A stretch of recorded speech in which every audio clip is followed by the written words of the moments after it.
I'm just so moved. Thank you for that wonderful introduction. Thank you, Lisa, for everything that you've done. This wonderful itinerary. I love people. I love meeting with people. I love talking with people. Even when it's uncomfortable, I still love interacting with people. I'm very much an extrovert.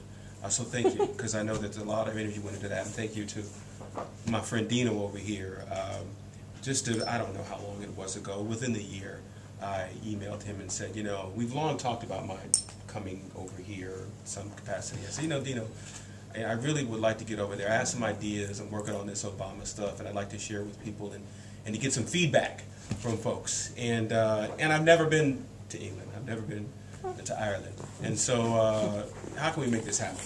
You know, and he was just took the bull by the horn, and then he met Lisa. And I'm here, and it's a blessing and a privilege to be here. Not everybody has these opportunities, and I don't take them for granted. So before I offer some comments, I think about just briefly about what I'm going to talk to you about tonight, I'd like to give you just a sort of brief biography of how I came to do what I do.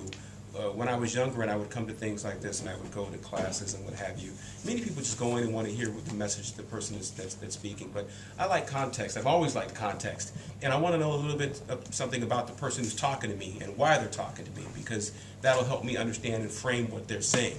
I'm a historian. We love context. I don't like having conversations in a vacuum.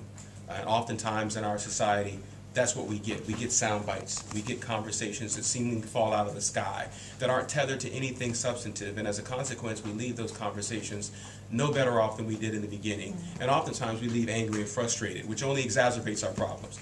So by way of introduction, I should simply say I was born in the southwestern United States. I was born in Phoenix, Arizona, and to a very tall, professional basketball player.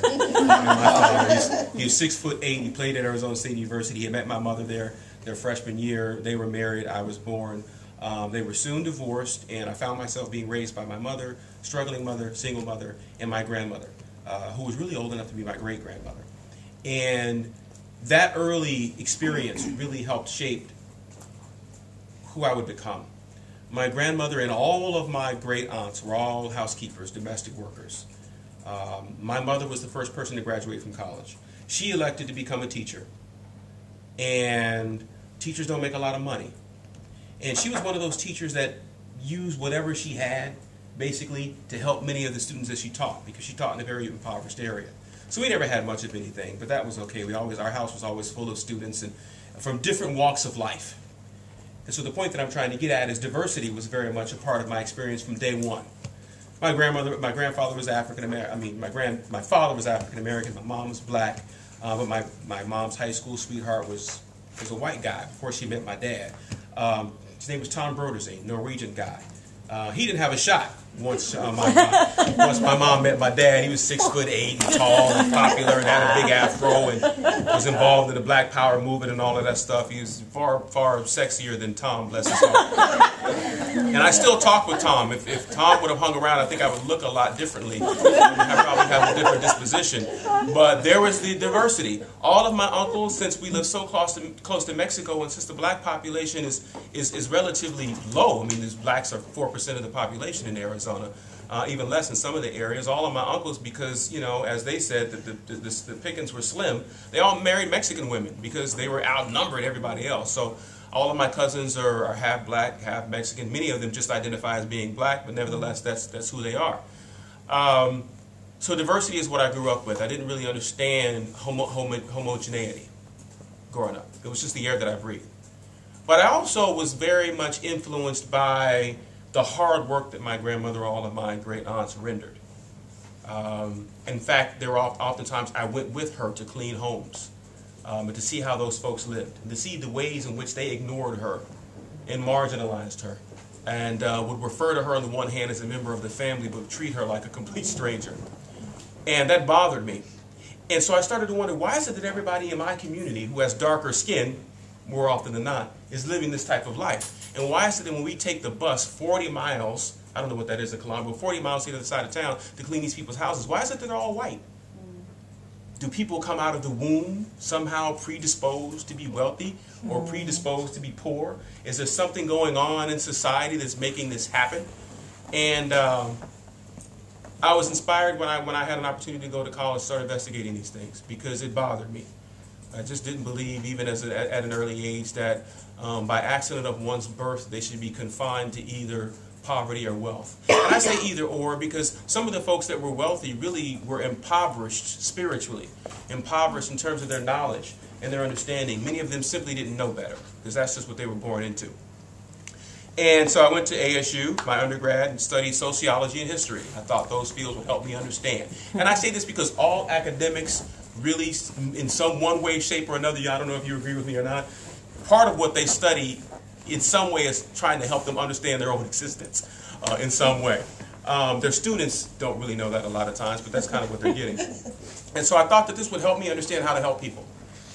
And I finished my BA in sociology and history, and I thought, well, I'm going to be a social worker. So I went and worked for the Social Security Administration for the United States, government, trying to help people. And I thought that I could be assigned to then it was called the Supplemental Security Income Program. It was the program for the poor and the indigent to help them find resources. And what I found out is I couldn't help them at all.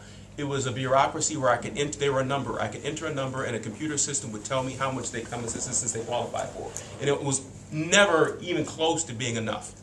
What I also realized is that most of the people who came in who wanted assistance, they didn't want a handout. They wanted somebody to help them empower themselves to take care of themselves. But we didn't have any apparatus for that.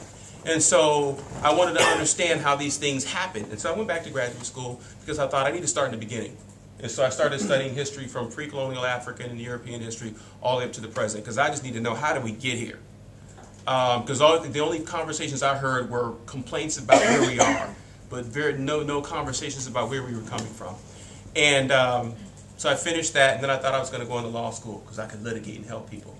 And I was offered a job at ASU after I finished my PhD and thought, I don't have any more money to be spending on education, so I'm going to start my career teaching. And that's how I came to do what I do. The center really was developed because I'm not one of those academics who just really enjoys cerebral gymnastics, just sort of engaging in this sort of relationship with my own mind, exploring how smart I am, and demonstrating to people how I can deconstruct and examine and analyze and all these other things that just seems to not really lead to much, quite frankly. And so I went to the president of our university and I said, we have lots of problems in the United States and abroad, and many of them stem from what I consider to be either perverted notions of democracy or these lingering and these festering stereotypes that are related to race and racism.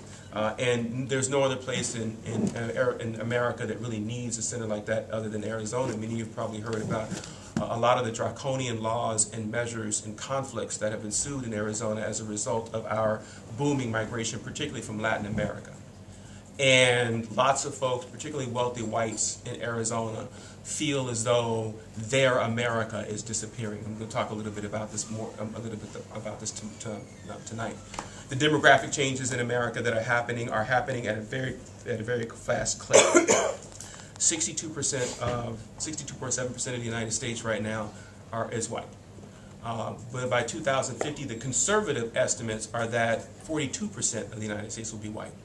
This means there are a lot of scared, frustrated folks that are riddled with angst because the percentages of people of color are going to surpass whites in America.